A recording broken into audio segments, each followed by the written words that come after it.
delighted we did proceed to bring you all here. And these organisations and others, the Irish Council for Social Housing, the Public Interest Law Alliance, the Centre for Disability Law and Policy, the Department of Environment, Fáilte Ireland, I'm sure you all remember Fáilte Ireland, NUI Galway Acadav, and the Jesuit Centre for Faith and Justice, and not to forget Knock International Airport, who have all sponsored us to be here today. I want to particularly thank a number of people, but before I do, let me say that all of the presenters have made the conference, who have prepared papers based on their research and their work and their publications, have sent us ahead PowerPoints, have changed their speeches and papers as they went through, and presented to colleagues and peers for critical review. No mean task, I have to say, especially with an unknown number of international experts attending, likely to walk into your group at any time and ask a question. So, could we have a clap for all the people who presented?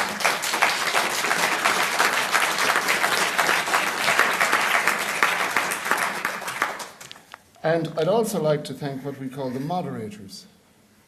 The moderators, because we have so many people involved, we had to create lots of different names for them. Moderators are the people who facilitated and supervised those presentations: Guillaume Fernandez, Sergio Nassar Aznar, Sinead Ring, Sandra Murphy, Alan Sheerans, two from Fianza, I think, Freaks Benuin, no, yes, two, Samara Jones, Mark Jordan, Nolian Fox, Larry Donnelly, Mark Ure, Patrick Conboy, Maureen Ikeda, Alan Sheerans. Thank you all for that. And to thank our chairs. And as far as I know, it all went very smoothly. I haven't heard of any outbreaks of violence or anything like that that happened. To thank all the chairs who chaired all the sessions. And I have a few other people to thank. But before I do, let me just recap a small bit on what we did. Yesterday morning, you remember when we talked about things like streams of water flowing through Galway and Galway hookers and all those things. We did say we'd have a free discussion on the state of the art, and we would have critical discussion, and we would talk about a lot of things. One of the things we talked about was this flow of global capital that's flowing into every city and town practically in the world, driving up land prices, house prices, creating affordability, inequality, homelessness, debt, and evictions.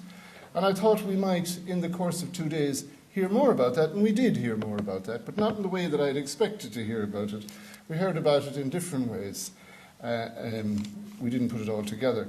At the beginning, we started with Sergio Nassar, my colleague from Tarragona, who talked about the mortgage crisis and explained to you all the complexities of mortgage law. He described these people who you could only describe as devils on horseback, the rating agencies. These rating agencies that have created this disaster, who managed to engineer a situation where they were immune from prosecution in US law. He did tell me afterwards that McDonald's, those great people for the burgers, heard about this immunity and tried to pass a bill in the United States which would give them immunity from prosecution in case anybody died from bad burgers. But they didn't actually succeed. But he said it's a dangerous precedent and something we have to watch here very carefully in Europe. Régis Riyad talked about housing rights in the European Social Charter, the collective complaints procedure, the Fianza versus France case, and urged us to make more collective complaints to clarify the housing rights obligations on countries. Judge Mary Lafoy gave a very clear and judicial analysis of the recent Supreme Court case, which is probably the most significant housing case in Ireland, in Irish housing law, to date, where our main piece of legislation has been declared to be incompatible with the European Convention of Human Rights, which is a pretty significant thing. She explained it, the Donegan and Gallagher case, and this was followed, of course, by the President, Professor James Brown, who appeared and spoke in Irish for 5 minutes and left the interpreters thinking that the cabin had turned into some sort of set out of Alice in Wonderland, and that they'd just seen a rabbit running by. All of this was followed by the Minister, who made a very well-prepared presentation, who didn't address the issue, of course, of the declaration of incompatibility, that our main housing statute had been incompatible. Maybe this was a good idea, because I could see a lot of people were getting stimulated, and of course ministers and politicians are very good at seeing that. That stimulation, of course, continued until Stefan Gerlach gave us the benefit of his wisdom on house price trends in the world from 1920 to date. How you can influence house prices and access to housing by graphs, basically, as far as I could see, which is very new to me, actually. I thought it was very good. I wish I could do that with lots of things, like my children and things like that. Anyway.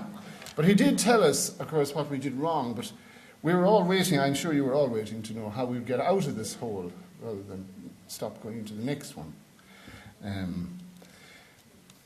What happens next, he didn't tell us too much about it, but I thought one of the things that did come out was there is a little absence of discussion on what about those people who couldn't access credit. And I know it was brought up a little bit at the end by Karen here, but that whole area of people who cannot access the market seems to be absent from all the graphs there.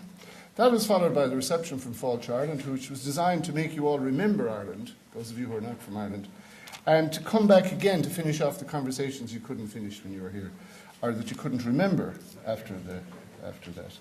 This morning, then, we had some very stimulating speakers, actually very well-dressed speakers, I have to say, including Jamie, who went to great trouble to be here. And we had what is regarded really as the guru of housing law in England, Professor Martin Partington, talking about consumer protection and housing law, as he corrected me in my heading. It's an approach, I think, personally, maybe I'm wrong, that has a lot of potential, because it kind of transcends human rights, but it's also quite acceptable to neoliberal economist types. Everyone who believes that consumers should be protected. And the various European legislation applies to housing, but not many people are developing that so much. And he did raise the question, how do you protect the consumer without effective regulation?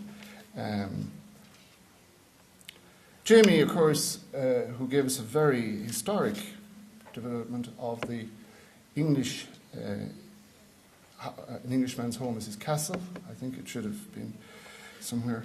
How the ping pong between the House of Lords, the Supreme Court in England, and the European Court of Human Rights, how this ping pong game went on for 6 matches, and eventually the European Court of Human Rights won, as far as I could tell, in a case called Manchester City Council and Pinnock.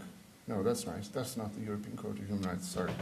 It's when the United Kingdom Supreme Court accepted that they had lost the game. Isn't that it? That's right. Sorry about that. There were important differences between England and Ireland, actually, that we were thinking about as you went through, where you did say that in England, the Article 8 would never prejudice the right of possession where there was a proprietorial or contractual right. And I don't think we've quite reached that conclusion here yet, but it's not fair, I'd say. Then, of course, the other thing I need to say to Jamie is we have your passport ready for picking up as you're leaving. Okay. Lorna Fox talked about that great topic, the meaning of home. And I'm very sorry, Lorna, that I gave you the wrong title again. Not really, because this is the area that we wanted to talk about. The meaning of home is so close to the hearts of Irish people, we make songs and poems about it, some of them in Irish, some of them in English. And she talked about home is a house plus the X factor, and the X factor can be many things. And I know that we diverted you away from your ideological arguments, which we would have loved to hear, but next time we'll have the ideological debate with you. In the middle of all that, I managed to sneak into one of the sessions where Rory Hearn was speaking, who was telling us we should all read Naomi Kleins' Shock Doctrine book and prepare model plans for housing rights for when there's a massive shift in governments across the world. So we can do the same as the neocons in the US when they came to power and in all the other countries. Good idea. It's a good idea, Rory. I think we should we should do that. It's a good idea. Mike Wright talked about independent living and the new models that can be developed under Article 19, questioned some of the concepts like independent living as a term, talked about indistinguishability rather than independent living, choice, control and freedom, and even managed to talk Anatole France. The doors of the Ritz are open to all, as they say. Thank you very much for that. Ioannis Dimitrakopoulos gave us the benefit of the approach of the EU Fundamental Rights Agency, and I won't repeat that, it's just recently been done. One of the things, of course, that FIANSA and this number of groups that we are working on is a test case approach to using the Charter of Fundamental Rights to advance all of these areas that we've talked about in the last couple of days, because the EU Charter of Fundamental Rights pretty much addresses all of the areas we've talked about.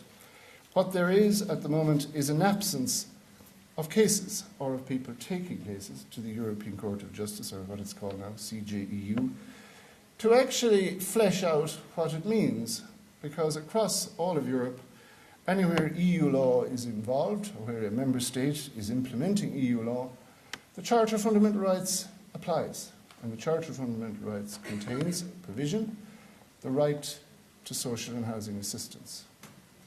So what we really need to do is to see how Stefan Gerlach will deal with that when somebody presents it to him at the next time a plan is drawn.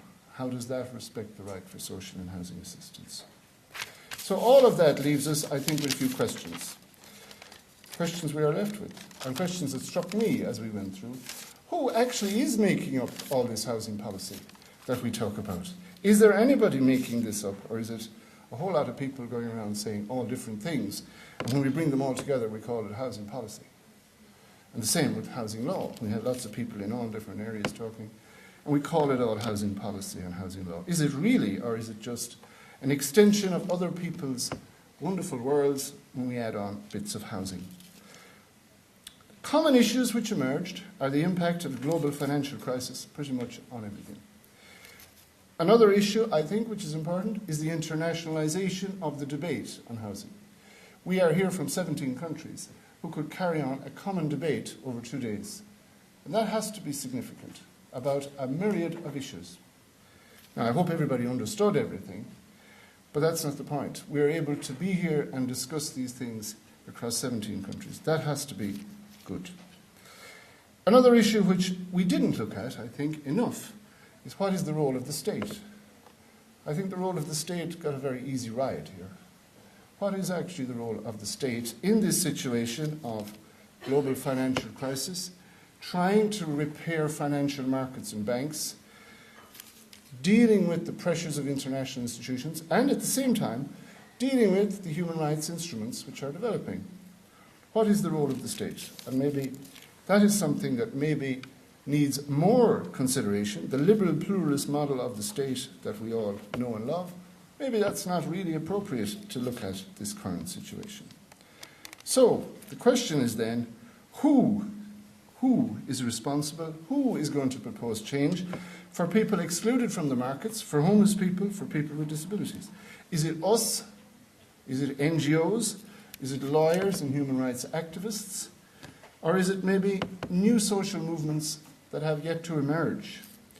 Or are we too easily prepared to remain on the sidelines, I ask, while this football match goes on between economists, between large-scale economists? Are we prepared, or do we look on in awe? Or should we be really saying, we don't want a spectacle, a football match that we can all look at. We want a festival where we're all involved in deciding what is housing. We don't want to look at this spectacle called the housing market. We want to be part of the festival called housing. Well, I hope the conference was stimulating and open. I hope it was friendly. I hope you feel more knowledgeable, more comfortable and happy, and maybe hopefully a little bit challenged. And maybe you can think, how would we turn this little spectacle called the housing market into a festival? So that's the end, and I'd like to thank you all for coming. I hope you enjoyed your time in Galway. I hope I see you all again soon. Bye-bye.